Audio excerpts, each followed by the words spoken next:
Welcome to the Boardroom Sessions podcast. In these sessions, we meet the most amazing and interesting people.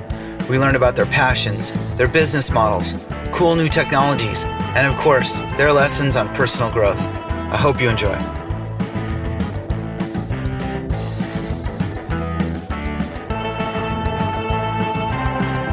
Welcome to a special edition of the Boardroom Sessions podcast. In this podcast, we welcome in 2021 with goal planning and vision boards. We meet with Dave Rhoads of Blue Street Capital. We talk about goal planning. We meet with Bob Groux of Coast Brands, and we dive deep into vision boards and manifestation and morning routines and all kinds of fun stuff. This should get you set on your way.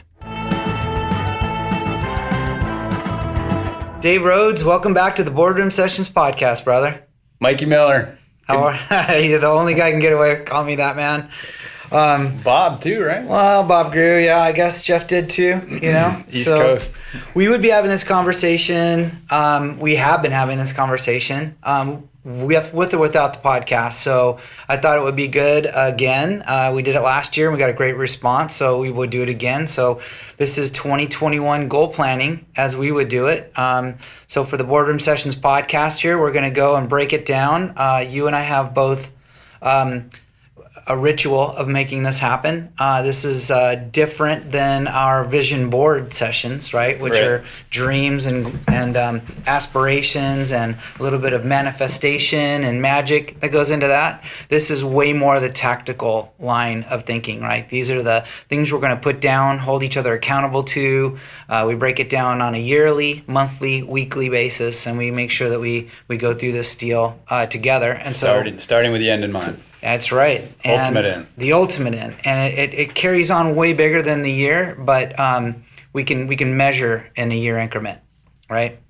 And so your plan and my plan are very similar but different, and they have a few different nuances. So there's no right way or wrong way for the listeners to go about doing this. There's oogles of books. None of this is new. This is things that we've all read and learned and put into practice. I'm going to say the lion's share of what I do and what you do is from Stephen Covey's 7 Habits of Highly Effective People? Isn't that what the book? Yeah. Original book lion's was? share, Stephen Covey. Big one for me is Optimize at Brian Johnson. I pull so much of my stuff from him. It's so good, and he does such a great job of pulling together all the great people of the world. So yeah. And so there's nothing new here, but some things are different. So before we get cracking on what the plan looks like, let's talk about 2020, Dave. A year.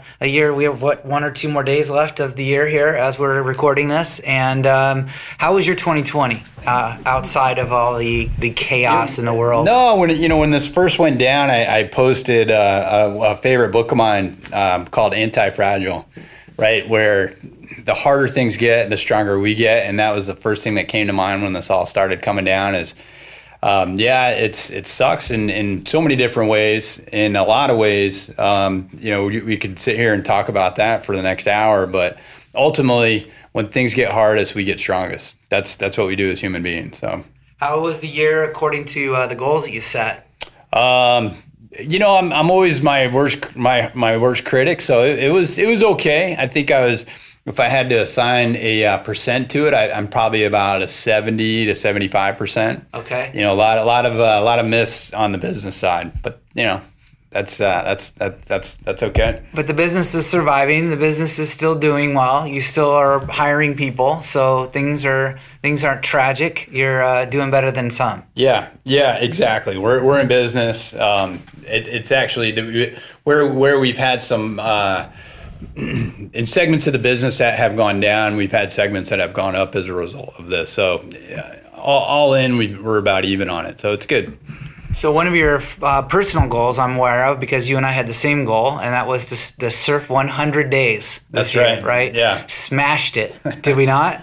I'm 178 with a few more days to go. So that's incredible. I'm at 139 as we speak today.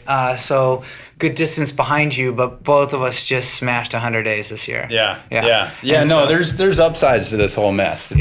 I have that Aura ring, right? And I was reading a post they had the other day where they track everybody's average heart rate whoever owns an Aura, and the average heart rate of all their users, which my guess is probably in the millions, has actually gone up since COVID's kicked in.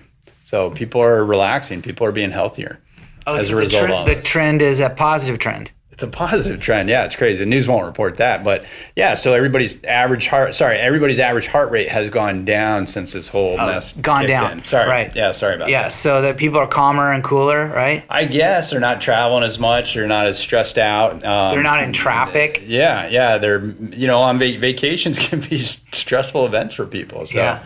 Yeah.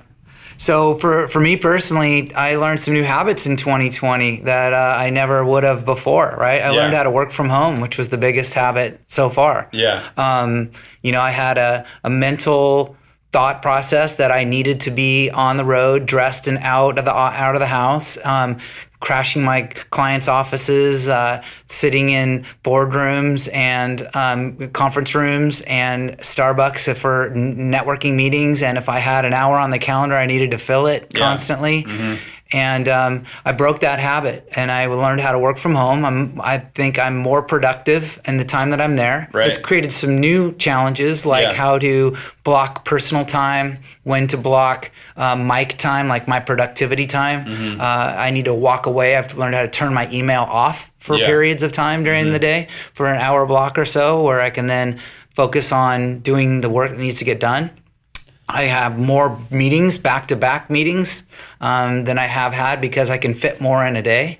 And I've also got some surfing blocks of time, right? So I keep that morning session without doubt. The goal is to have that opportunity, and weather depending, we've had some great weather. So that morning block's been used for surfing, not other things most often. Do you think you've been more productive because you surf more? Or do you think you get to surf more because you've been more productive? I think it's the latter. I think I get to surf more because I think I'm healthier because I surf more for sure. Yeah. But I think that my productivity during the day has been really good with the fact that I can block an hour, and then the next hour, and the next half hour, and the next hour I can have a meeting after a meeting after a meeting. There's no commute time. Yeah. There's no pick up and go to the next office time. So it sounds like you've gotten more out of this. Most of all is that good, solid, deep work time, that creative time, that proactive time where you can sit and think and do your most productive work. That takes a discipline, and that's been put to the test this year. Mm-hmm. And that is, I need to block it. For me, my way of dealing with that is I block it on a calendar, and I say mic time.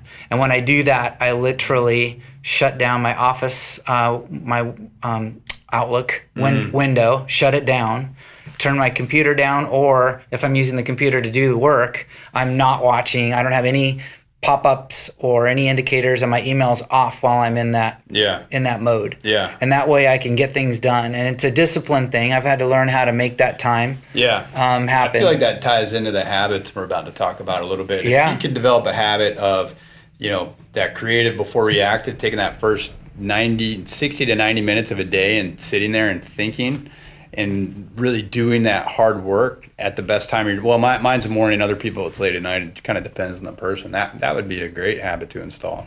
It is, and it's one in which you need to place some discipline around. And so one of the guys I work with, Terry, and I work on making sure we know what each other's times are, so that we can work around each other on our work time, and so our deep work time.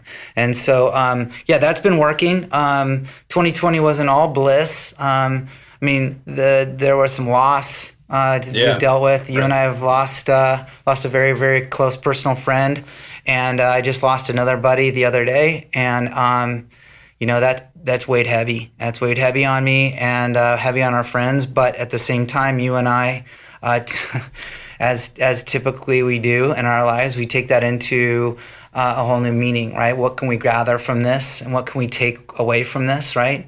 And so you and I exchanged what I think is kind of a God shot. We exchanged a present to each other, which was the exact same present in a different form. That's right. Yeah. I bought a coin for you that said Memento Mori on it, which is remember death. That's right. Yeah. And that's a Stoic term that the Romans wore around with them. They had the thought of their death. You could leave life today, and your actions and what you do is going to be in line with that, right? Yeah. And I just find it a complete, some people would call it a coincidence. Some people call it like-minded. I got this gift for you weeks and weeks, ago, and I gave it to you, and you gave me the same thing back, right? That's right. But they were the same thought, different coin, but the same thought on the coin. That's right. Yeah. Your coin was way cooler though. Yeah.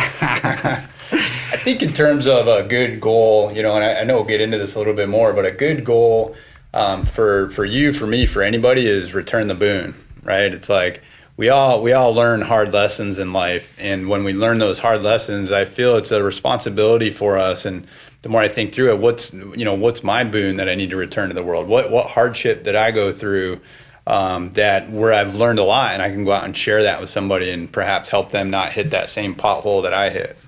I think that's a trait I love in you, and that's you're always looking for something to learn out of the lesson, right? Yeah. So don't lose the lesson. Don't be afraid to lose. Just don't lose the lesson. Is what I was told by one of my mentors, Bill Powers, back in the day. Yeah, my son sent me a cool quote this morning. Let me see if I can find it real quick. I don't want to ruin the flow here. Oh yeah, he said, "Wisdom is earned in failure, but it is lost in pride." Right. Thought that was pretty good. Right. Yeah. Along the same concept, right? Yeah. So there's something to gain out of all the negative. There's definitely things to gain out of the positive. And so with that, we're going into 2021 goal planning, right? That's right. Measuring different goals. And so just to tie it up, my 2020 goals were largely done, right? They were largely smashed, and to be realistic. How'd that feel? It felt great. I also learned some goals or some things, some lessons. I was overly enthusiastic about how great my new world was going, and I was on several different calls at different times with folks who didn't have it as good as I did, right? Yeah.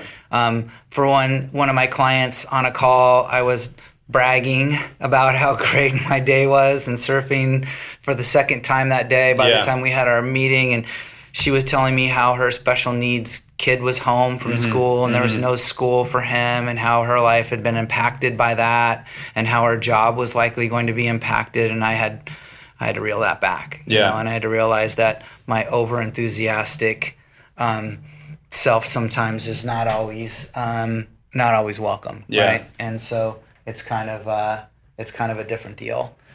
So I learned some lessons there, but in all, it was a great year as far as the goals we set in play. Body, mind, spirit, relationships, most of them were done one way or another. And so feel very good about that.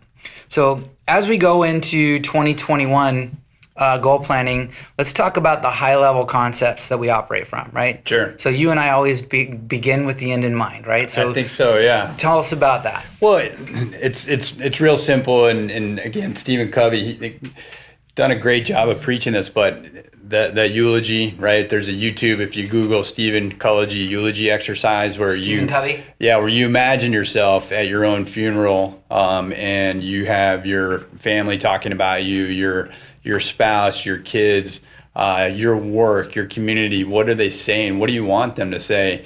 So when you go through that exercise, it kind of changes the mindset of what's really, really important. And you and I just had that exercise. We were at a really good buddies. It was service, right? And it was a great. It was hard, but it was an amazing celebration, and nobody really talked about how much money anybody made. They talked about what kind of person they were at work. They talked about how they helped somebody out in a really hard time. They talked about all these things that you'd hope anybody would say about you at your own, right? So I think when you go through your goal planning, if you start there and think about your eulogy virtues, right, as opposed to resume virtues, what society tells you should do versus what deep down in your soul. What kind of person do you want to be, right? Right. Yeah.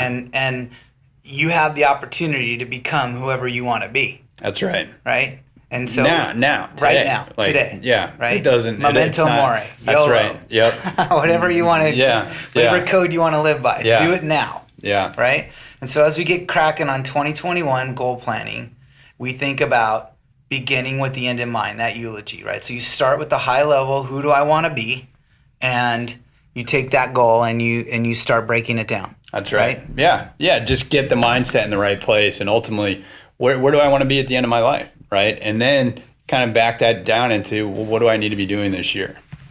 And to add on that, you and I were talking about the people are happiest with a goal. Right. Yeah, we're teleological. Hopefully I didn't screw up that pronunciation. But big word there, Dave. Big word. It's really not. If I can figure it out, anybody can. So teleological, right? We are happiest as humans when we're goal directed. When we have goals, we're the most stoked. And that goes true. Everyone knows this. If you started a new diet, or you joined a new gym, or you got into a new exercise program, you can't wait to tell everybody about it, right? Yeah. You're excited for it. You're reading about it. You're looking at new YouTubes on it. People get excited when they get those goals placed in mind. Even when you set micro goals or create, you just make up certain circumstances that'll challenge you. So, for example, if I gotta, do a bunch of dishes in the dishwasher, I'll go and I'll talk to my daughter and say, hey, let's knock this out in 5 minutes. That makes it fun as opposed to kind of dragging it out or 15, 20 minutes. So, micro goals it's just an example of how it can help. So people are motivated by goals. So setting goals are good. We're beginning the goals with the end in mind, right? The end in mind, meaning what is our eulogy going to be? Right. What are people going to say about us at the end? Did we accomplish the things that we wanted to accomplish? Did we get to be the person that we wanted to be? Most importantly, right? And so to your point at our friend's eulogy, no one was talking about what he accomplished in his life per se. They were talking about the person that he was, right? What a great dad he was, and how he touched other people's lives, right? Right. And so I took a lot away from that as to how I want to be, right? And things I want to double down on in my life, right? That's right. Based on that exercise. So that's good to remember. So you and I break our goals down into subsets, right? We use buckets, I'll call them. Yeah, right? That's a good way to describe it. So you have 3, I have 4. What are your buckets? Yeah, mine are energy, work, and love, our family. So, and energy, right? Move, eat, breathe, sleep, right? Work, service, it's kind of the same one. And then love and family are kind of tie in together. Mine are very similar. I use body, mind, spirit, and relationships, right? That's right, yeah. So body is health, working out, right? Athletics, things of that nature. Mind for me is the work, finances, the adulting kind of things that go on in life, right? Yeah. Spirit for me is how I want to feel, right? How I want to be, how I want to become, or who I want to become, right? Yeah. And then the relationships is how are the relationships in my life? Friends, coworkers, clients, family. Yeah. Right? Right. How are those relationships and how can I better those relationships? And randoms too. I believe it's important in my life to have connection with everybody. Yeah, right? love 2.0. Right? Love 1.0 is traditional with family, friends, and then 2.0 is just that the connection with the grocery store clerk, or the connection with a person walking down the street, or anybody, just connecting soul to soul whenever you get the chance to do it. And I think those are worthy in my world of putting down goals yearly, monthly, weekly, on daily, and how I can be that person. That's right. Yeah. So we put them down in buckets, right? And then there's a concept that you utilize in those buckets with the +1, -1, right? Yeah. Tell us about that. Well, I try to come up with 6 really good goals for the year, and so it's +1, right? What do I want to achieve in that category, and then -1, what do I want to stop doing, right? So energy wise, what do I want to achieve would be a +1, and then a -1 would be something I want to stop doing, right? Like eating sugar, eating flour, right? Eating some kind of eating goal, not having a couple glasses of wine every night. That's so you take that +1 and what you want to do, and you get a -1, you get something you take away. You get 3, right? Yeah. So having the +1, -1 in each of those buckets, I think, is key. That's a great concept. And so then when usually it's something that you need to stop doing that's getting in the way to ultimately what you want to become, right? And we'll talk about that a little bit because I believe that removing obstacles and anticipating the roadblocks to your goals is important. Yeah. And then having workarounds around those is important. So we'll touch on that here in a second. So a key concept here in these categories that we both have is the identity or virtues, identity and virtues, if you will. Yeah. The identity goals. So talk about that. You have your 3 buckets. You have your energy, work, and love. Is that what it is? Yeah. Energy, work, and love. Right. How do you put the identity goals there? Walk us through what you believe your thoughts are around identity. So my version of what is your identity, right? What's your identity in each of these buckets is basically take your highest self in each of those categories. So, my highest self in family, right, is to be the best dad I can be. It can be the best husband I can be. So I kind of jokingly every morning will put, super dad, right? Or Mr. Incredible. And so when I'm, going through my goals, I'm setting it from my highest version of myself. And that kind of helps me, really set things where I want to be headed to. And that comes from when you feel your best, like examples in your life where you felt your ideal self? Well, I don't necessarily, that could be part of it for sure. But when I'm at my best as a dad, as a husband, as a family guy, what am I like? What am I doing? What are my virtues? What actions am I going to take today? What actions am I going to take this year? What actions am I going to take in my lifetime? And so you identify those. Being in that, like, to me, when you're setting goals, you want to be at your highest and in the best state you can be, right? So I think the best way to do that is come up with a really, really good identity, right? So if energy is, in the energy bucket, right? If your identity is, if you're a triathlete, your identity, it could be world-class triathlete or, Mr. or Mrs. Universe triathlete, right? And then kind of play with it, have fun, find something that's really cool for you, and then set your goals. Agreed.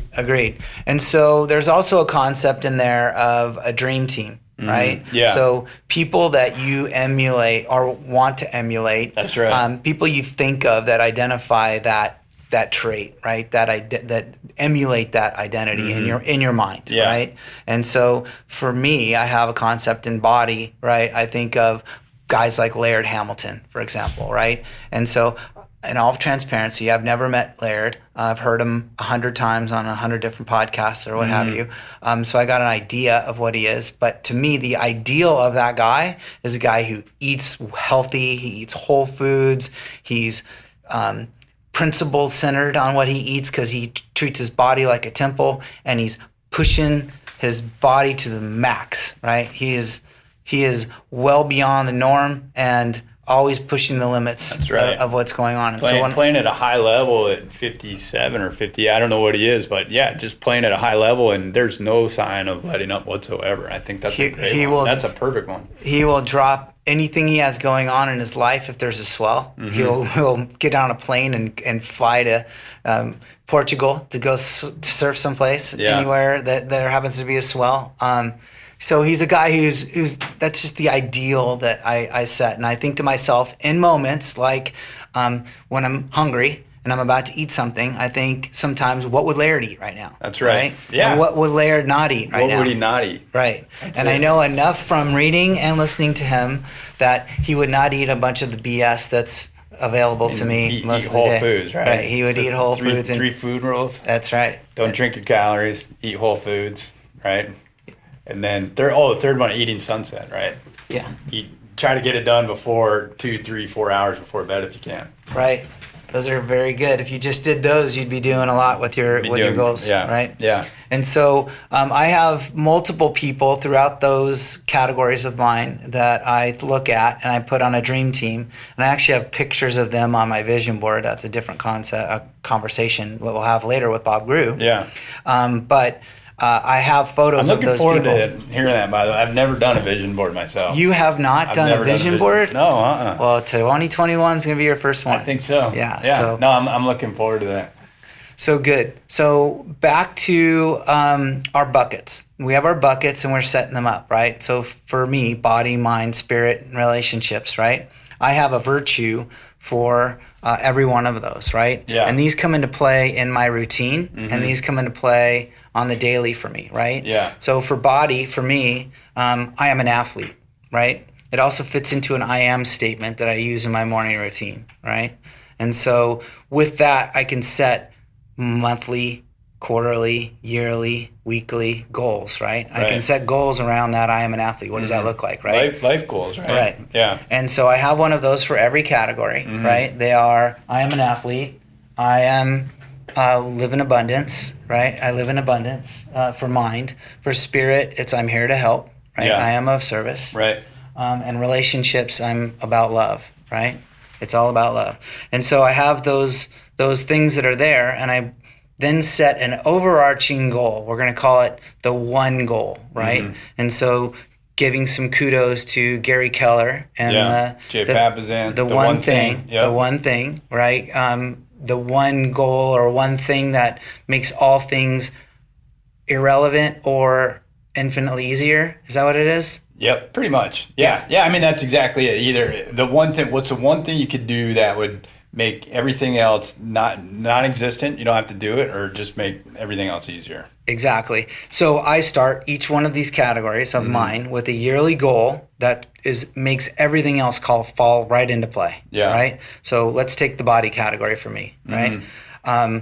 In order for me to eat right, to make sure I'm working out, to make sure I'm stretching, to make sure I'm doing things, I have to set a goal for me that is out there that will make me fall into line on all those categories. And so for me, I set a goal by setting a race event, right? Yeah. I signed up for a half Ironman in September, and I signed up for a race called the Otillo that you and I are going to do in Catalina in November. Yeah.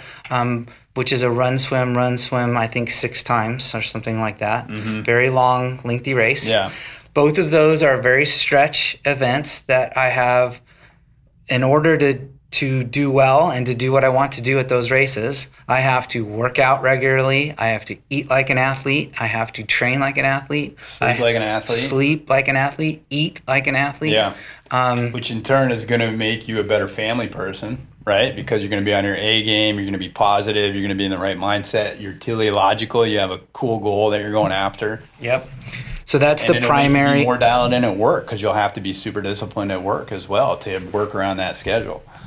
They all fall into line. And so when I set these goals at the beginning of the year, 2021, my body category starts with those races. Yeah. Those 2 races become it. That, and I add on 150 days, you heard it, 150 days of surfing, and because I got 140, got to push it, right? Yeah. So 150 will be the goal here.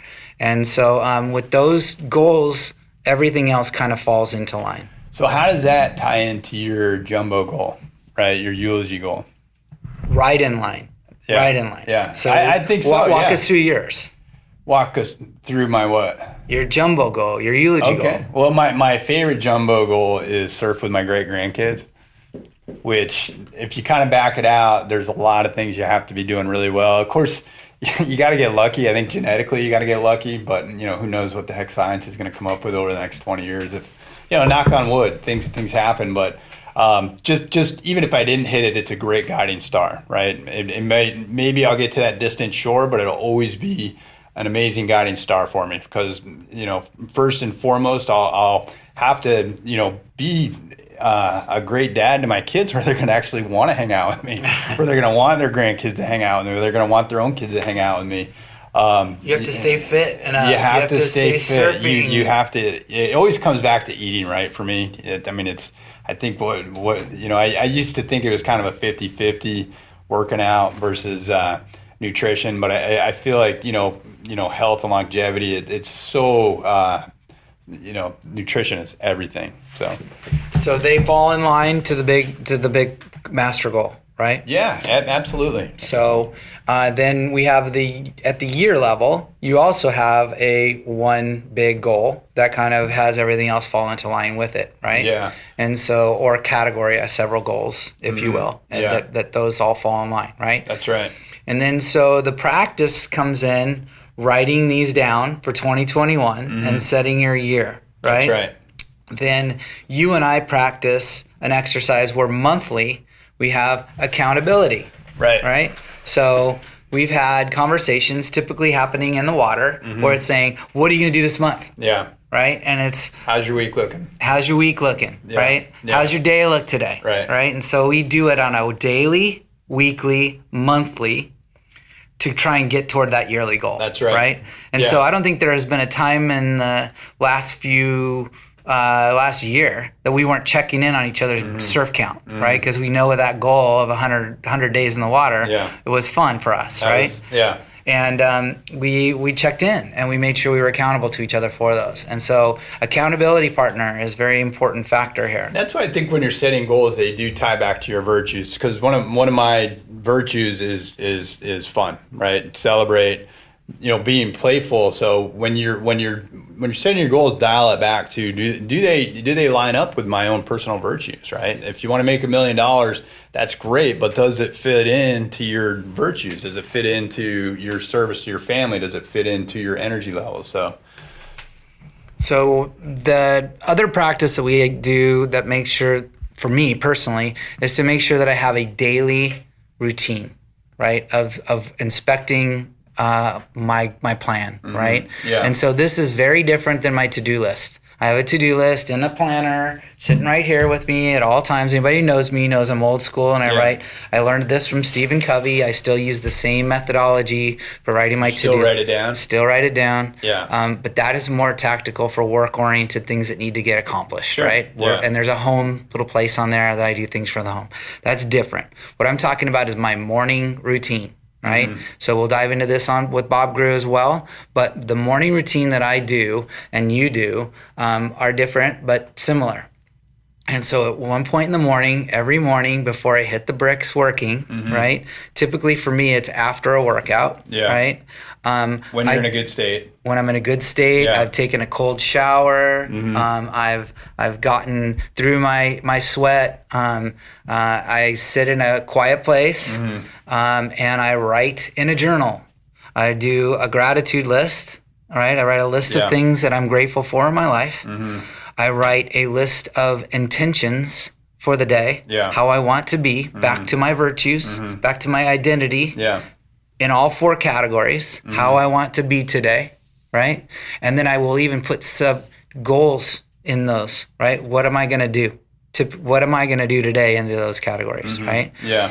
And then lastly, how often when you write that are the goals that you come up with take you like 5 seconds to do? They're top of mind all the time. All the time, and right? if they're not top of mind, they're right underneath the surface. They're like things I think of quickly. That comes back to the end of the mind and the eulogy. It's like if one of my eulogy goals is was I inspiring to people? Was I helpful to my family? Was I inspiring? And a lot of times that's just one text that it takes you to send to your kids that takes 5 seconds to do. But when you sit and you do this process every day, it reminds you to do that. And which is the most important thing you can do, and it takes 5 seconds. So that's why I think it's so cool about this process, and I hope nobody really feels like it's too complicated. It's really simple once you dial it in. It doesn't take a lot of time. It's just the discipline of it is hard to get in place. And so that's my morning ritual. I write those things down. And lastly, there's a list of I am statements, right? And I write those I am statements, and those are to put me in the state that I want to be in. Those put me in the virtuous state, right? Like I am an athlete. I am a kind and loving person, right? I am a good father. I am a good husband. I write these things down, and I have some more personal ones I won't share here, but I write them down, and I try to emote those, and I find that if I write them down, they become reality. Much easier than I ever could do if I muscled or wrestled them. Yeah, right. Make sense? I love it. Yep. So that's the routine in it, and that's the ritual of doing that. If I miss that morning routine, all bets are off. That's right. It's not a great day, especially if I don't sweat in the morning. I find that the day is just not there. Which also leads me to have to get up in the morning, right? Which also leads me to have to go to bed earlier, right? So again, it creates this cascading effect. It's interesting. At one point, your one thing was probably to get a sweat on every day. and then and this could kind of tie into our habits discussion, but you made it a habit. So now you don't miss it. There's not a day that goes by that you don't work out or do something that breaks a sweat. So that was your one thing goal at one point, and now it's probably not even on your goals anymore because it's just a habit. You just do it. And I think, stacking the habits and, especially as we age up a little bit are more critical now than they ever been. Of course. Yeah.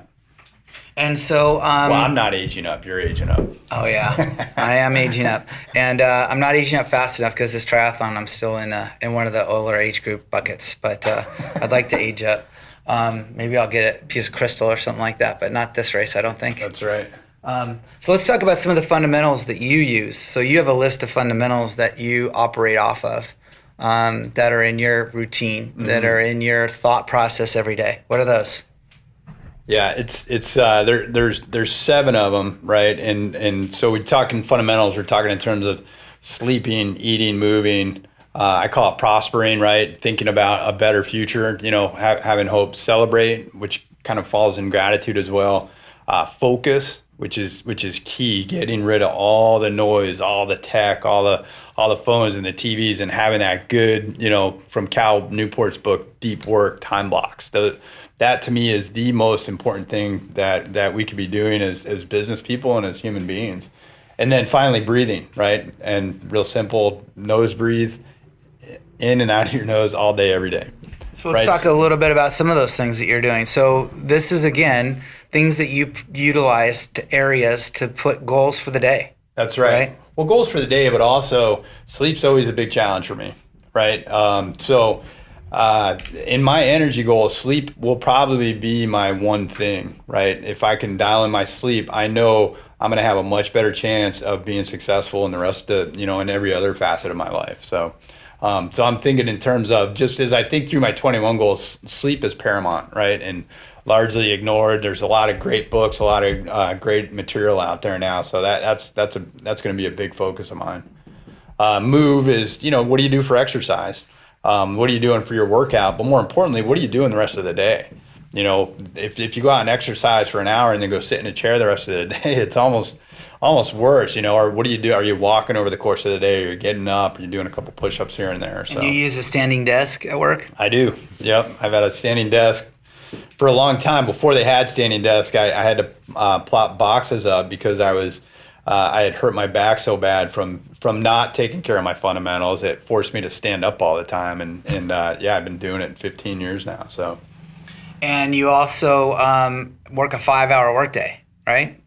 I do. Yeah. We've been doing it. Gosh, it's going up on 5 years now. So it's kind of how we run the business and how we've built the business and how we hire and how we retain. It's worked out really well. And that's allowed you to do things like go golfing with your son after work and cutting out of work at like 2:00 and being able to go to the golf course. Go to the golf course. Go surf if there's no wind, which never happens in Huntington Beach. We had a pretty good fall. That's true. That's the reason why you're up at 170. How many?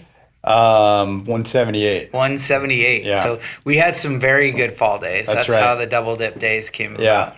Yeah, but it does give you that flexibility. I mean, to be frank, Mike, everybody, we work more than 5 hours, but we have a lot more flexibility where if you want to go, I used to go to my kids' Little League games and, I'm one of the owners of the business here and I'd be running out the door feeling guilty for going to my, Little League kids, 3:00 game, right? Which is crazy.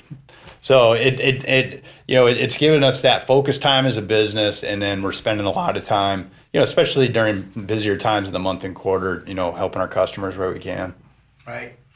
And so let's talk about celebrate, right? So celebrates could be part of that could be gratitude, right? Other parts of that are just being happy and joyous, right? Yeah. And another thing that I know that you do that you put some thought behind, and I try and put some thought behind, is to celebrate for other people, right? Mm-hmm. So catch somebody doing something right at work, right? Versus, giving people encouragement is different than catching somebody doing something right. I remember the word, but it's in another language. I feel like it's in the Indian language where they actually have a word for appreciating the amazing things everybody else has. So somebody's in a beautiful house, you're just so happy for them that they were able to achieve that and have that awesomeness. I'll think of the word here in a minute when we're not thinking about it. So the happiness principle was the guy that wrote the book. I forget his name. He had a big famous YouTube. Sean Anker, I think. Yeah. Happiness. He calls it a positivity nugget. Right. And so his goal every day and his happiness equation was to give somebody somewhere a positivity nugget. Right. That's cool. Like walk up and say, "Hey, that's a great looking shirt on you, Dave. I really like that." Yeah. Right. Make somebody's day. Which falls into your kind of randomness that you called it, or random act of kindness. Love 2.0. Right. Yeah. It's just giving it out to anybody that you can. And so that's celebrate. That's a very good concept, and so you can put those into daily goals. You can say but also celebrating the little wins, right? We all do these great things over the course of the day, and at the end of the day, a lot of times, and I know I have a tendency to do this, is you remember the one or two things you screwed up. When in reality, 99.9% of your day went really awesome, right? So that celebrate is there to remind me, there's a lot of little things that happen all day that were great. And yeah, maybe I made a mistake. Well, of course, you're human, right? You're going to make a lot of mistakes over the course of a day, and we tend to focus on those. But the celebrate reminds me to focus on all the amazingness that happened over the course of the day. I do that every night, right before I go to bed. That's a great habit. Right as I lay down at night, I reflect on the day and I give thanks for the things that happened that day. Yeah. Right. And that was actually one of my goals for 20 that I didn't hit. I wanted to install that habit, and I didn't do it. So it's a nightly recap, right? And it's a gratitude list at the end of the night, essentially, right? Yeah. So I wake up in gratitude and I go to bed in gratitude, right? And so the concept for me is to live in gratitude and abundance. Okay, so it's very important. I believe you live in your own reality. So I'm going to say that again. You live in your own reality. So if you're listening to the news and you're listening to people that are complaining and telling you that this and that and the other is broken and the world's messed up, well, guess what? Your reality is the world's messed up. The news is poison. Right. And so for me, if I write my own gratitude list of the things I'm grateful for, you can't tell me to not be grateful for those things. I'm grateful for them. And so if I'm grateful for them, I live in abundance. I have a lot of things in my life that are abundant. And I attract more of that in my life, and consequently I have a smile on my face most of the day and things work out pretty well. Yeah. And so as our buddy Tony Robbins always says, what's wrong is always available, but so is what's right. That's right. That's right. What you focus on. So that's great. I love that. Celebrate. And breathing. Let's talk about breathing. So one of the things on my spirit category is meditation, right? So it's essential for me to meditate. It's also essential for me to do yoga, right? Which is crazy for me to say that, because a couple of years ago I would never have pictured myself ever in a yoga class. Which is a form of meditation, right? Which is a form of meditation. Yeah. But now it's essential in my life, right? So you and I, as a result you install that habit. You and I, as a result of our friend who passed, who was a big TM guy, was constantly trying to get our meditation game to a new level, and he was someone we both looked at as a grounded, centered, serene individual, right? He definitely understood the bigger picture than anybody I've pretty much ever met. Right. Yeah. So as a result of that, you and I both have taken on TM, Transcendental Meditation, right? And so I start my journey Saturday. Right. You started your journey a couple months ago. A couple months ago. Yeah. So how's the training been for you? How is the exercise the practice? The practice? Yeah, it's not nearly as tough as Transcendental Meditation. It's I heard about it from our buddy, but also Ray Dalio, Jerry Seinfeld. It's a lot of famous people practice it, but basically it's just sitting down for 20 minutes a day, and what I've found so far, it just offers me a level of deep relaxation that I'd never get otherwise. It's 20 minutes a day, twice a day. Yeah, 20 minutes 2 times a day. 20 minutes times 2. Which is kind of crazy if you think about where am I going to get this 40 minutes, and now I've been doing it I'm really good every morning. I don't miss that, and I'm probably about 5 out of 7 days during the week, and in the 2 I miss it, I feel it. You know, so it's cool. I mean, I'm just getting going, but I can see that if I could keep it going for a long time, it'll have big impacts over the course of my life, right? And if anybody's looking for a good podcast to listen to, there's a Tim Ferriss with Jerry Seinfeld. Oh yeah, that's really good. Came out recently. And Jerry Seinfeld, of all people, who's a highly productive person, if you could imagine, he's got a lot going on in his life. He lays it down. His foundation of lifting weights to try and get ahead of the aging game, his transcendental meditation practice that he's had for 30 plus years, things of that nature are very, very interesting. Very disciplined guy. Very disciplined guy. He did joke a day, right? His whole write 1 joke per day. Yeah. And he has writing disciplines that he talks about in there, creative disciplines that he uses. It's very good. Very good. Very good one. So that goes along the line of breathing, right? So breathing is really important, and you also do... Well, hold on. But breathing, it does need to be complex with the meditation and whatever. To me, from Patrick McNown's, I forget the name of the book, but it has to do with breathing. His whole principle is breathe in and out of your nose all day, every day. All day, every day, right? You should eat out of your nose as much as you should breathe out of your mouth. And I just heard another, I was watching something this morning, and they had done a study where they basically... Why is that nose versus mouth breathing? I don't know the science behind it, but over the last, couple centuries, we've become more mouth breathers than nose breathers. But I forget what the study was, but they had taken like hundreds of people and essentially for called a couple weeks had closed their nose. So they could only breathe out of their mouth for a couple weeks. And the amount of anxiety that came out, the amount of stress, the amount of sickness that resulted in it was outstanding. It was astounding. Yeah. So anyway, breathing, very simple, in and out of your nose all day, every day. It's, the research is undoubted. It's all over the place, and just do it. You feel better when you focus on it. And so now with meditation and with yoga, I am very aware of my breath, right? I can tell whenever I'm in a situation where my anxiety level starts to happen, I immediately focus on my breath, and I immediately can bring my heart rate down. Yeah. And now with the Garmin watch on, you wear Aura or Fitbit or whatever, you can see your heart rate. And so I will go right to it, and I'll say, oh my gosh, my heart rate's over 80 right now. And then I'll quickly bring it down into the low 70s with just a few breaths. And that's amazing. Yeah, just when you catch it, right? That's amazing in itself. That's the win when you catch it, and then to be able to turn it around and actually put yourself in a different state is even a bigger win. Yeah, and since I've given up listening to the news, my heart rate is much lower these days, and so that's awesome. So in a recap here, for the sake of time, I want to make sure everybody's aware of some of the key concepts here.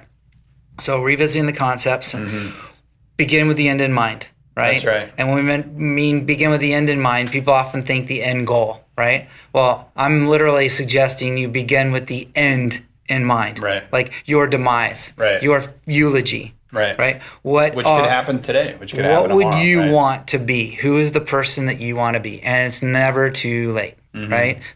You can't live in tomorrow. You can't live in yesterday. It already happened. Tomorrow hasn't happened yet. The gift is in today. It's in the present. The present is the gift. Right? Right. I heard that in yoga class. So it's all about that end. Right? So with that end, you set goals based on the year. Right? Is what we're suggesting. The 2021 goal. Come with the end in mind mindset, right? And then start laying down your foundation is the end in mind, right? Your virtues, your eulogy virtues versus resume virtues. That's your foundation, and then you kind of build from there. Right. And so the eulogy virtue versus the resume virtue, that's the intrinsic versus extrinsic, right? Yeah. So the intrinsic goal is I want to be fit as an athlete, right? Intrinsic, we talked about it on the last when we did it last year. Be fit to be useful. Be fit to be useful, right? Be fit to be useful to my family. Be fit to be useful to the world. Be fit to be useful to my business. Right. Right. Yeah. And that versus be fit to have a 6-pack ab, right? Yeah. Be fit to look good in my shirt. Yeah. Extrinsic is, 6-pack selfie. Yeah. 6-pack selfie, right? Right. So it will be a byproduct, right? If you do it properly, but you'll do it with the right motivation. And you'll do it for the right reason. And it's way more sustainable too. That's right. Yeah. So when you have that power is unlimited, right? Just doing it to look good is cool. We all want to look good. That's great. But where that energy is unlimited is being of service to the world. And so that's in my mission statement. Mm-hmm. And so my eulogy goal, my end goal is in my mission statement. Yeah. Right? It's all purposely written right there for me to know what I need to go for. So for 2021, I set some goals that are going to push me further toward that. Mm-hmm. They're right in line with that, right? They're measurable and attainable. And so I've set those goals. For example, in body category, I set the triathlon, the half Ironman goal. I set the Otello goal and the 150 days of surfing goal. That's good. So those will keep me in line. You're trying to drag me down with that triathlon lately too. You should join me. And those will keep me motivated through the month, through the week, through the day to set workout goals, which set and cascade to eating goals, which cascade to sleeping goals, which bring everything into line along that body category, right? Yeah, I think, I'm just kind of thinking in terms of like if, nobody's a stranger to setting goals who's listening to this, I'm sure, and they all have their methodology and they've all done it. And what I like about it is, just if any of this is useful, go for it, grab it, right? But set your own idiosyncratic version of it and what is going to work best for you. But if you are just getting started and you haven't set goals before for the year, real simply throw it into 3 buckets, right? And then +1 and -1 for each, and then you're done, right? And then if you want to add in all this other stuff to kind of help you through the thought process, which is essentially what we're talking about, then by all means. But don't make it perfect. It'll never be perfect, right? Just get it done and keep it as simple as you can. That's right. And make sure that you have your virtues, right? So for whatever your goals categories are, think about the virtue that you want to be, your identity. That's right. Your identity a real cool website. VIA.org? I think it's VIA. Yeah, it's virtuesinaction.org. If you're having trouble thinking through what yours are, it does a wonderful job of getting you through some questions that'll direct you to, all right, these are my virtues. It's pretty solid. And with those, you can keep it in line. Make sure that you have a plan of action. Make sure that you get it into a daily routine, right? And don't miss. Don't miss. And it helps to have accountability buddies. And when you do it, celebrate it. Celebrate it. That's right. That's right. And own it.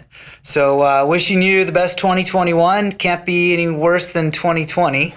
Well, let's knock on wood and hope. But again, it is what you make it, and get after it. And if anybody needs an accountability buddy, Dave's notes are on the show notes here. You can reach out to Dave, and he'll I'm kidding. I will be too. And so either way, go for it. I would love it. I love talking about this stuff. So I'd be happy to do it. We'd be happy to help, and look forward to hearing what you got going on in 2021. Go get it. Thanks, Dave. Thanks, Mike. Bob Groux, welcome back to the Boardroom Sessions podcast, brother. It's good to be back, Mike. Thanks for having me. I'm glad to have you. Hey, some of the best things in my life are direct introductions by yours truly, Bob Groux. So vision boards are one of them. We're going to talk about that today. Morning routine, which is part of the same set of tools, I believe. Yoga. My daily yoga routine was a direct introduction by you, and I reluctantly went to yoga, and you shamed me into coming to a yoga session with you one time. And hot yoga. Hot yoga, that's right. And I went in for what I had a muscle injury at one point, and I resisted, and you basically bullied me into going, and I went, and I've been going ever since. And so I want to thank you for that. And then I'm recently starting down on a TM journey with Transcendental Meditation. And I know that you're an early adopter of TM as well. So some of those things are all there for me. That's awesome. I wanted to break it down for the folks here today at the New Year's coming in 2021, putting 2020 behind us, and hoping that you can give us a little dissertation on vision boards, right? And so without further ado, I'd like to understand for the folks what you believe a vision board is, what it does for you, and that whole concept in general. Okay. So, I started doing vision boards. It's probably 20 years ago that I did my first one. And I just did one. And I actually found that board because I didn't think they worked naturally, right? Because who says putting a bunch of pictures on a board is going to make things happen? But I found it about 10 years later when we moved into our new house. And on that vision board was a picture, not of the same house, but of a very similar house. And I was like, wow, this is really something. And then, as I really got into things more spiritual, and went down my journey, that's when I started to adopt things that I learned, like a vision board, like a vision statement, like meditation, like a morning ritual. That's when I started to include those things in my life. So there are things that I do on a daily basis, my daily rituals, and then there's things that I do on an annual basis. And the vision board is one of those things on my annual basis. And I basically break it down into four things. One is my health. Two is my spirituality or connection to a higher power or source energy or whatever you want to call it, God. Third one is the relationships that I want to have. And the fourth thing is really kind of what I want in my life. And whether it's, a house on a golf course that I had on a year and a half ago. And you're talking to me from the house on the golf course. I'm talking to you from the house on the golf course. And so I've been doing a vision board every year for the last 10 years. And as I look back on it and look at those boards, almost everything has happened. I did one the last one I did was in October of 2019. And I've got it sitting right here. And as I look at it, as I do every day, probably 70-80% of the things have happened. And for the first time in my years of doing a vision board, I started to put things of other people's visions on there. So my kids had certain visions for themselves that I slap on there, and those there's actually three things that my kids were after at that time. And so you share space on your vision board with your kids' journeys as well, right? I do, and it's fun because I think they appreciate it, and it watching things happen for them, it just makes any parent happy. Yeah, that's great. I know, we have many, many friends that also have the same experience, including myself, of course, of putting things on a vision board and they come true. And it big things that come true, right? Things I thought were unattainable or at least way out there become reality very easily. And some of the more amazing things, you and I both have a friend who manifested his wife, right? And remember the pictures he put in the corner of the models that he cut out of a magazine. And then you look at his wife, she looks very similar to those pictures of that gal. And it's incredible. Well, what's amazing is I was talking to him about that no more than 2 days ago, because he called to tell me the news of his he was getting married to her. He was becoming a dad. And I laughed because if you recall, he was so reluctant and so commitment phobic because he didn't think anybody was out there for him. Mm-hmm. We goaded in him to make the commitment to put a picture of a woman on his damn vision board. And here he is a few years later, he finds the exact woman he's looking for, and she's pregnant, and they're getting married. That's it. And his life is, and he won, what did he just win? Salesman of the Year? Yeah. Sales Guy of the Year, which was on his vision board as well, right? Which is, again, some of these things can be chalked up to intention, right? I've had spirited debate. I won't call it an argument, but I've had spirited debate with people who say, and again, I said this at one point in time too, what a bunch of hippie woo-woo BS, right? That putting a picture on a poster board is going to bring you some magic that happens, right? And then all of a sudden it's going to happen. That was my thought process, right? I said, well, maybe there's some intention here. Maybe it's like putting a goal down and saying, hey, if I put this down, maybe there are things I'm going to do in my daily life, weekly life, monthly life that will start to push me down the path toward that. And I think there's a little bit of both. But the one element I want you to cover here is when you have those categories and you pick those goals, you taught me the magic formula, if you will, which is hold the vision, drop the how, right? Which I really think is where the most amazing things happen on a vision board here. I think that's exactly right. And the most important, people, because I've been saying that for a lot of years to a lot of people. And I think, where people get hung up is on the how. They put all these great things on their vision board and they think, well, their automatic reaction is this stuff is never going to happen. Or the translation for that is, how is that going to happen? And the minute you start focusing on the how, the vision disappears because you're now relying on yourself instead of relying on the universe or a higher power. Or, when you put your intention out there through a vision board or a vision statement or affirmations, you're trusting that somehow the whole universe is going to conspire for you, right?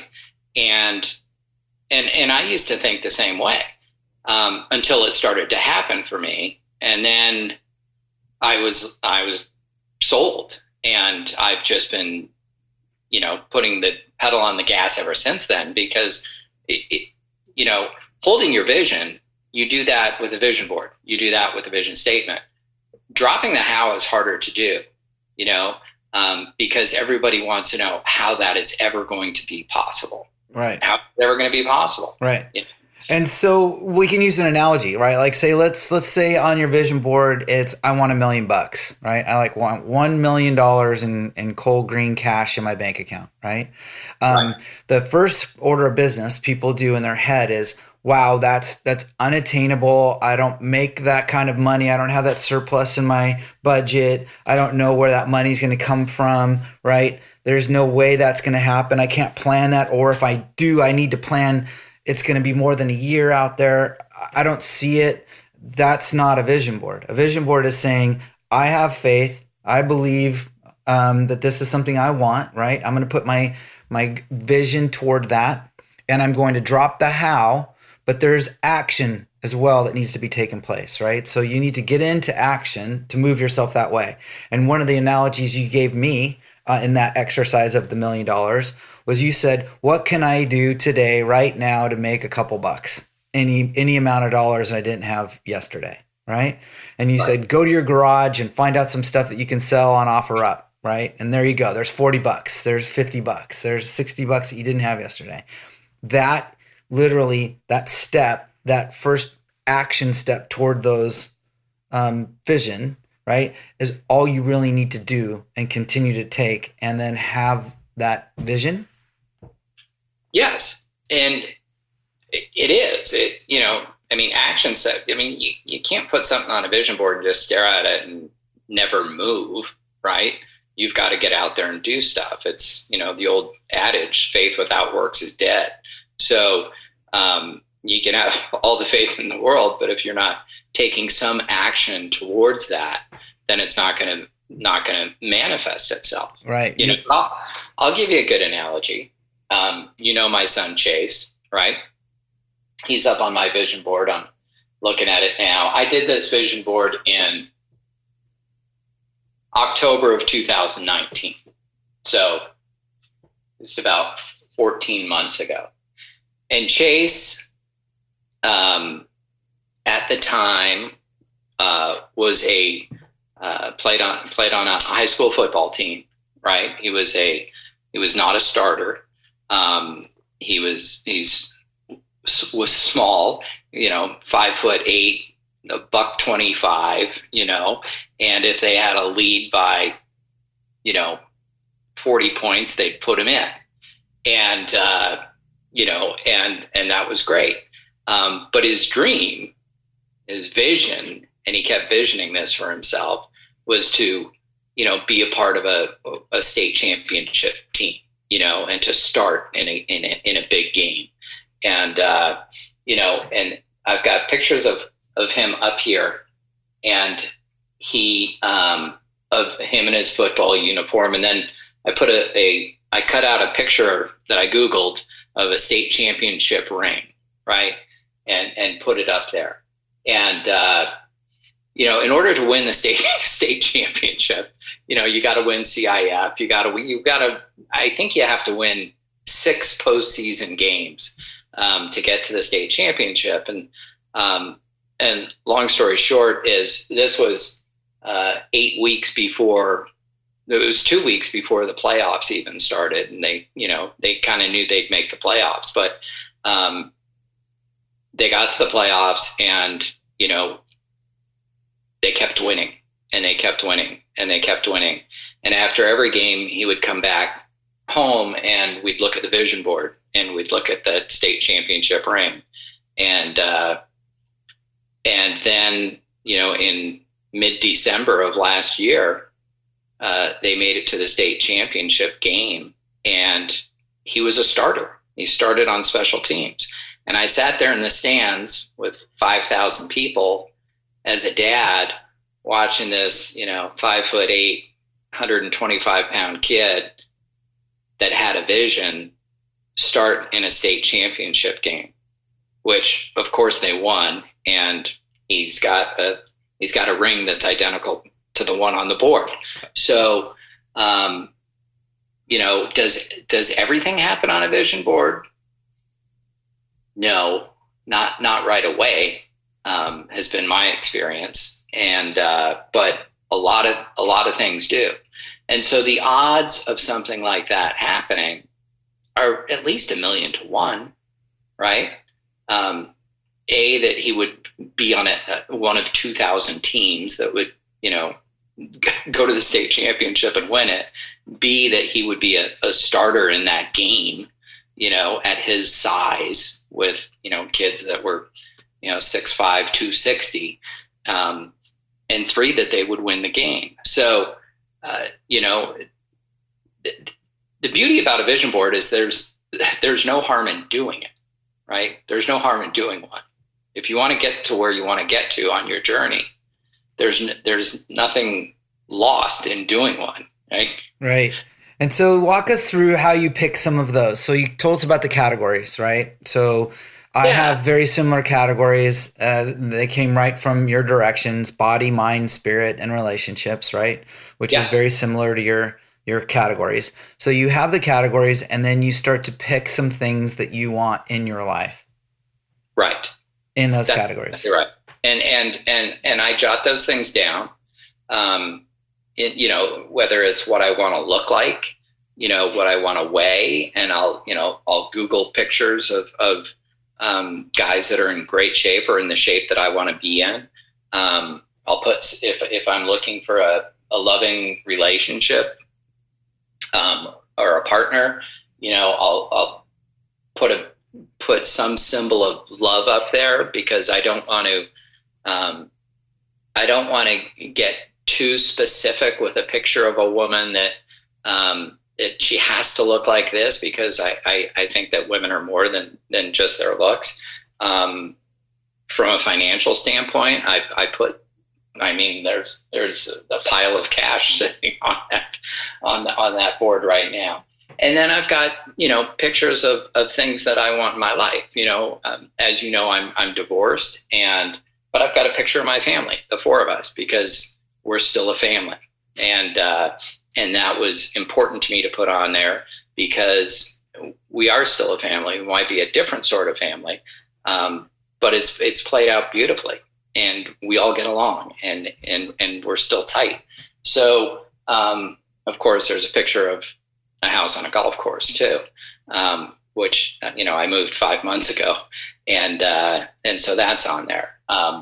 So I put business things on there. If I'm opening in this case, I was opening a cannabis business. I put pictures of the equipment of what a cannabis business manufacturer looked like. I put those up on the board.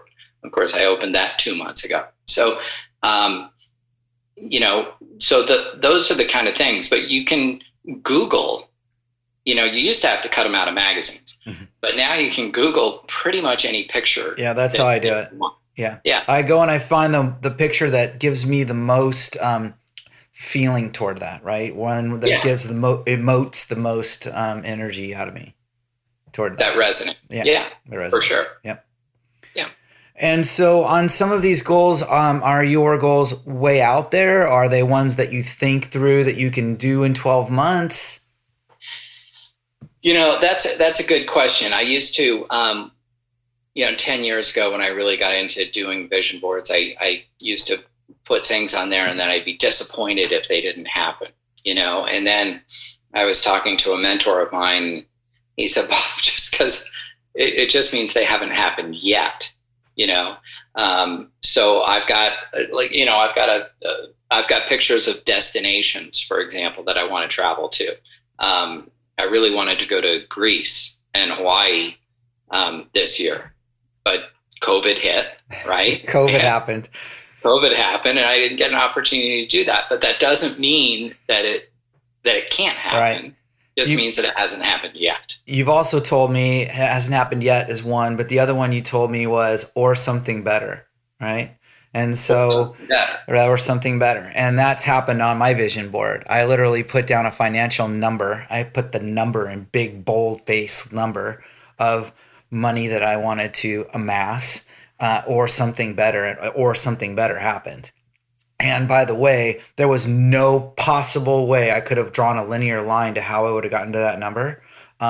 There was absolute conspiracy of things outside of my control that happened to play to that number, right? And so I'm a firm believer in the powers of the universe. I've watched a bazillion documentaries on physics and the entanglement theories and things that are proving to us that molecules act and atoms act differently under certain guises and remotely can work in parallel remotely from very long distances away, which all kind of play into this possibility for magic, if you will, on a vision board, right?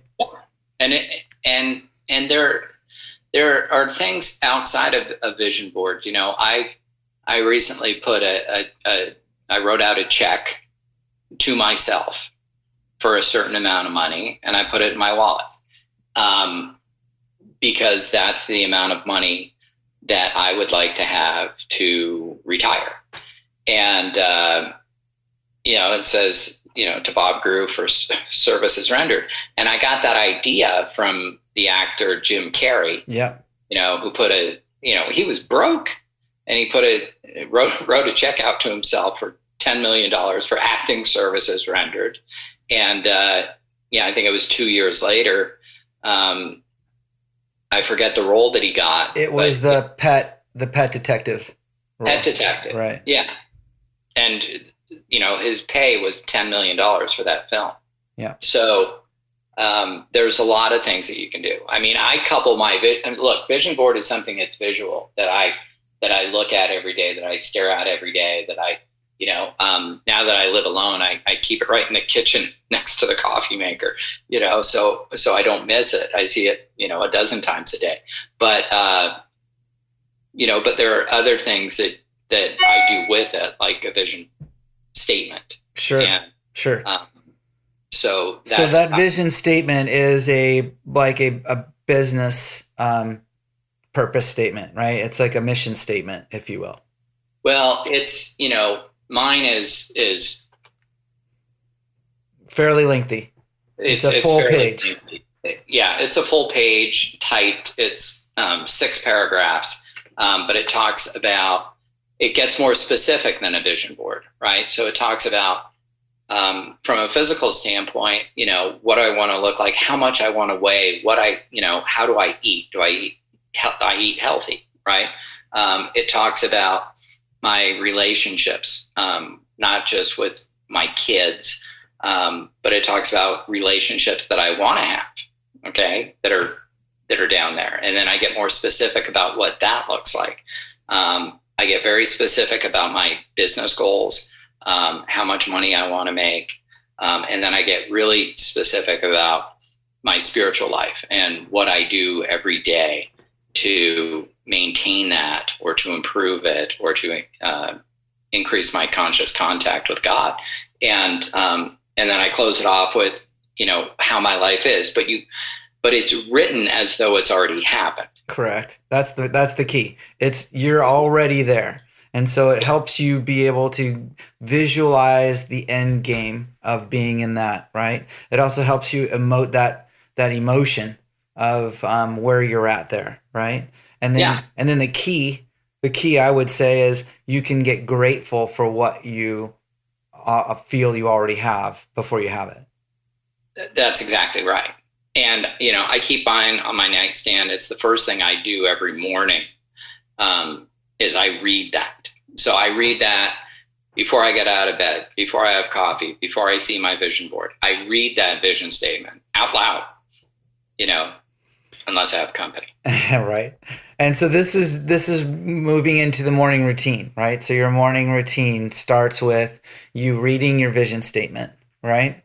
And then I know what the next ones are, but why don't you tell the listeners what else is part of your morning routine to help you set your day? So my morning routine starts with me reading the vision statement, like you said, and then I have a handful of books on my nightstand, and some that I've read, some that I'm reading, some that I'm rereading, but I always grab one of them and I'll flip open to a page. So, whether it's the 4 Agreements or The Alchemist, or which I'm rereading right now, or The Game of Life, or a new book, right? Right now I'm reading The Untethered Soul, which is great. And so I'll read it a couple pages of like The Game of Life, right? Because there are so many amazing lessons in there. So I start with the vision statement. I'll read something from one of those books, a page or two. I'll get out of bed. I'll grab my coffee. And then I sit down at the kitchen counter where I'm sitting now, and I'll open my journal. And in that journal, I do really 3 things. I list at least 10 things. I write down at least 10 things that I'm grateful for. I actually counted this morning. I write down 18 affirmations. And the affirmations I want to talk about for a second, because, they are I am statements. But what I do is I look ahead in my day. And if I've got a busy day, I am productive might be one of those. If I'm spending the day with my kids, is I am a great dad. I am present. I am there for my kids. It's almost intention for the day, how you intend on being for that day. Exactly. So I put those things out there, into the universe. And most of them are, and some people might call them repetitive, but when I write, I am healthy, or I am strong, or I am blessed, or I believe all those things, and the more I say them, the more healthy the more loving, the more caring, the more all those things I seem to become. Well, Dr. Joe Dispenza would tell you via neuroplasticity that is actually science, that you are firing neurons in your brain over and over again about you are healthy, you are healthy, you are healthy. And all of a sudden your body doesn't know any different. You become healthy. It doesn't know any different, and I'm quite sure I've been exposed to COVID and I haven't gotten sick. Now, I don't know if that's luck or that's the first thing I write every day is I am healthy, because without that, we don't have a lot. But I love Dr. Joe, and he's exactly right. That's why I read my vision statement out loud, right? That's why you do a vision board so you can see it, because there's a neuroplastic connection between those two things. It's like when Dr. James says when you hug somebody, you need to hug them for 17 seconds. So the heart can pass through the energy of each other's hearts, right? And then, by the way, that's why we hug. We hug so we can put our hearts closer together. That's right. I never knew it was 17 seconds until he hugged me for 17 seconds. And I thought, it's a long time. Were you going to let go at some point? But yeah. And so, and we're a group of huggers, so yeah. And then I write my action plan for the day, and I know to probably your listeners, this sounds like a lot of stuff, but it's done within 20 minutes, from reading my vision statement to reading a couple pages in a book to writing these things down. It takes no more than 20 minutes. And what it does, it puts my mind, and oftentimes my body in the right mindset for the day, and I just don't have bad days. So, and I used to have a lot of bad days, but I just don't have bad days anymore, because it puts me in a positive frame of mind to start my day. That's right. And I am the same exact way post this exercise. I've been doing the vision board and the morning routine now for a good part of 7 or 8 years. And my days are remarkably awesome. And I chalk it up to a couple of things that are direct results of this. And one is I choose my reality. And my reality is that I live in abundance and that I am grateful for the things that are in my life. And I find every day more things to be grateful for.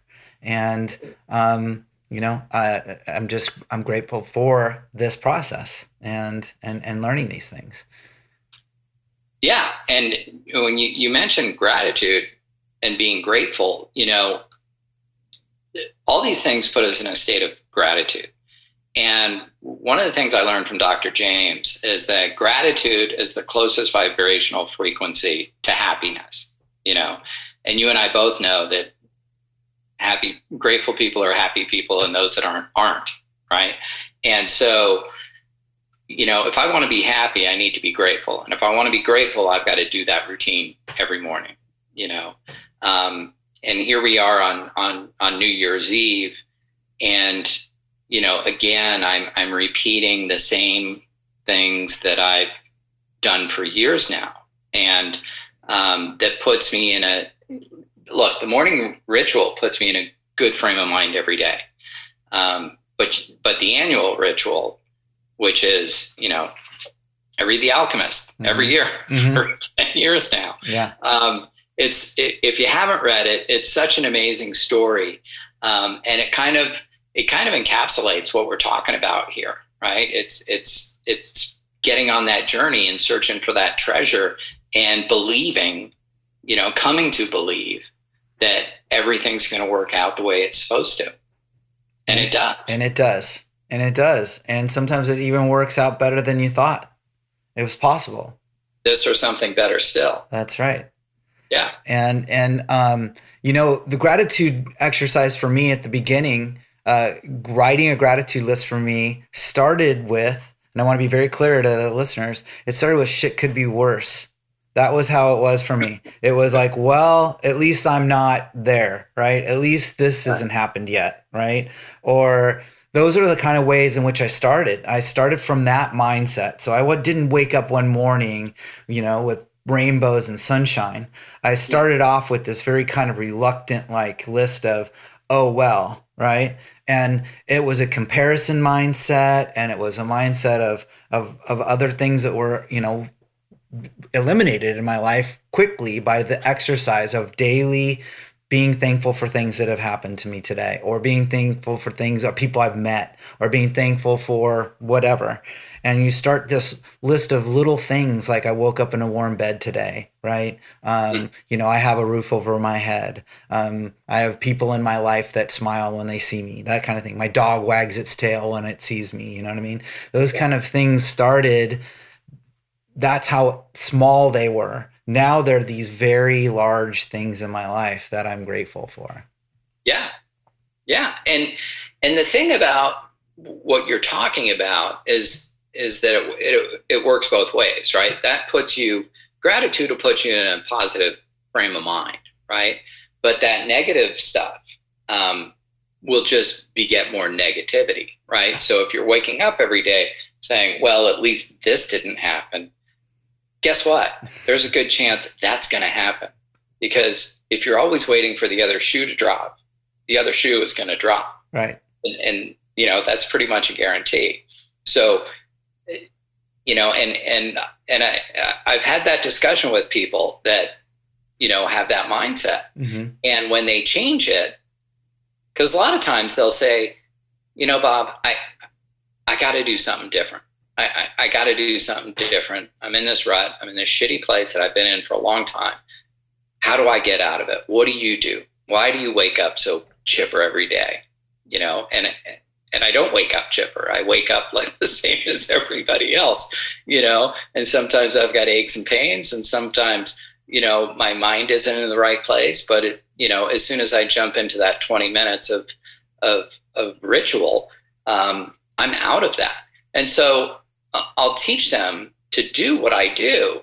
And this is a really important part, is that I don't go a day without not doing it. And consistency. That's why we call it the routine or the ritual, right? Right. It's daily. And so I've had a lot of people say, yeah, I did that. I wrote 10 things I was grateful for in a journal for, 2 weeks. I was feeling better, but, it kind of became I forgot to do it this one day, and then I didn't do it on weekends and things like that. And, like with anything else, if you want to get better at it, it's practice, and then it just becomes routine. I bring my journal with me everywhere, on vacations, regardless, right? And I mix up where I sit. Some days I go and get in my car, I bring my journal with me, and I go down to the beach and I'll write it there. Sometimes I do it before I surf. Sometimes I do it after I surf, but I never miss. I rarely miss, I should say, an opportunity to get there. And if I do miss literally writing it, I say it. I say it in the shower, or I say it when I'm on my run. I have those conversations, and I go through the affirmations, and I go through the gratitude list, and I connect. So it's definitely a ritual for me. It is. And I'm the same way. I take it on trips. I take it, even if it's an overnight somewhere, I'm doing it in the hotel room. I'm doing it in the guest room. I'm doing it wherever I am. Right. So you were mentioning some people's mindset. And so the concept of creating your own reality is real, right? So we're talking about creating a gratitude or grateful mindset, creating an optimistic mindset of putting a vision down and knowing that there's things that will happen to it. And so the people that worry and live in fear, right, are putting their energy to those things. And it's crazy because people haven't made the correlation yet. Those things happen to those people often, right? When people are afraid of something and they live in fear of it, they typically attract it. It's true. And so I choose to not live in fear, and I'm choosing to work on routines that are going to put me in a state that keep me optimistic, happy, grateful. And I focus on the vision for the things I want in my life. And I find that I attract those things. Yeah, it's the law of attraction, which means that which is like unto itself is drawn unto itself. So if you're going out there with a positive mindset, those are the things and the people that you're going to attract. if you're going out there saying, woe is me, why did this happen to me? Everything negative that can possibly go wrong always does, then that's what you're going to attract into your life. Yeah. So awesome. So we've talked about the vision board, and again, these are, you take goals, you put them down into, or I should say, things you want in your life, right? Yes. They're different than goals. We had a conversation with Dave Rhoads in the first part of the podcast. We talk about setting goals and getting tactical. This is more of a vision and an intention scenario, right? So you put these pictures of words that you want to be, values you want to emote and have, things you want to manifest in your life, right? And you put them pictures that resonate for you on those, and you put it somewhere where you see it regularly, and you visualize those things happening, right? That's right. So Mike Dooley has a really good story about how he had pictures before he knew what a vision board was, and before he had that concept down. He had pictures of places he wanted to visit in the world, and he had them in a book. And he found himself through this long, drawn-out story where he was kind of feeling sorry for himself, but he actually got to go on one of these trips. And he was sitting in the cafe in Hong Kong, and he felt the deja vu, and he went and grabbed his book of visualization tools with the photo of Hong Kong, and found that he was sitting at the table, at the balcony, at the restaurant that he had in his picture. And he knew right then that was it. This really works. And so he created a career for himself based on that moment and that story. And so he was in The Secret and all of that kind of stuff. So there's anecdotal evidence of this happening all over the place. There is. And it's, and once you get into it, like a Mike Dooley, for example, right? And I don't know if you signed up for his daily. I do. Tut. Notes from the Universe. Yeah. And for anyone who wants to do it, go to TUT, Notes from the Universe. You can sign up for an email, and every morning you'll get a note from the universe that gives very funny, positive, energetic. And they're personalized. Yes. To you. Yeah, because you answer a few questions about what you want in your life and things that you're trying to manifest, and the universe will give you these notes, and they're awesome. That's how I wake up every morning. That's the one email I look for in the morning. Yeah. Well, you should sign up for Abraham Hicks too, because those are a little deeper. Those require some deep thinking and reading. They are, but they're, it's all about connecting to source energy, and they're usually a paragraph, and to me they're worth reading. Yeah, I get those too. I just am not as excited as I am with the Tut. I think Dooley is a phenomenal writer, and I love those little notes. Yeah, he's funny. Yeah. Tally-ho. Yeah. And so then once you have this vision, you visualize, right? The key and part of my morning routine, one of the keys there is that I take time to close my eyes and literally put myself in that vision of where I want for my life, right? And so sometimes it's me sitting on the balcony of my house with a view, right? With my dogs in my lap and the sunshine on my face, and I can hear the sea lions barking in the distance, waves crashing on the beach, whatever that happens to be. Those things I can actually feel and get very detailed, and I can feel them. I feel that virtuous that I want to, have and feel. Like I am an athlete. I feel like an athlete. I feel like a fit, strong, virile person. And that visualization is important, I think, a piece of that for us in that routine. And then during that routine, you're training yourself to be in that, and you're putting intention for the day toward those things as well with I am statements and getting all of this ball in motion. You have gone the next step and written a vision statement for your life, which you can read and repurpose with detail. And that's a visualization tool, I would say, as well. And so with these things that you do, you're going to have a darn good chance of putting at the very least, some intention in your life towards those things that you want. Absolutely. Right? Absolutely. And then, the last part of my morning ritual is meditation, right? So after I've done all that, then I go into my TM practice, and And a lot of that stuff, I think, just seeps into my being and seeps into my soul. So, yeah. And so just to be clear, when you meditate, you're literally clearing the cache, if you will, like a computer. You're just trying to stop the mental games. No thought. Just get to a very sub level of consciousness. Yeah, you're trying to transcend and just go deeper. Mm-hmm. Just go deeper. Yeah. So it's like shutting down and taking a break. It's different than sleep completely because it's you are awake, but you're not thinking. You're not going through the mental mind games that we do 24/7. Yeah, that monkey mind. You're shutting it down for a little bit. The monkey mind, as they say in yoga. That's right.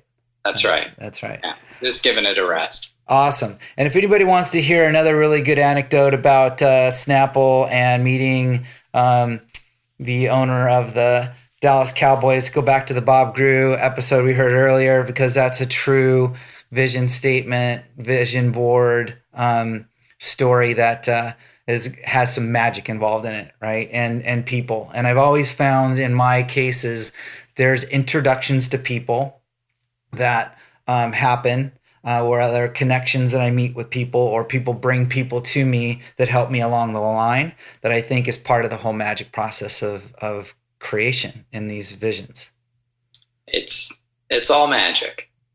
It's all magic. It is. And it's wonderful. And I challenge all the listeners here to reach out if you have any questions about what we're doing here, or if you're want to have bounce off any of these ideas, but just do it. I wish I would have done it earlier. I am glad that I'm doing it now, and I'm glad for you, Bob. I'm awesome to see you in your house on the golf course, because I know that was on your vision statement and on your vision board. There it is.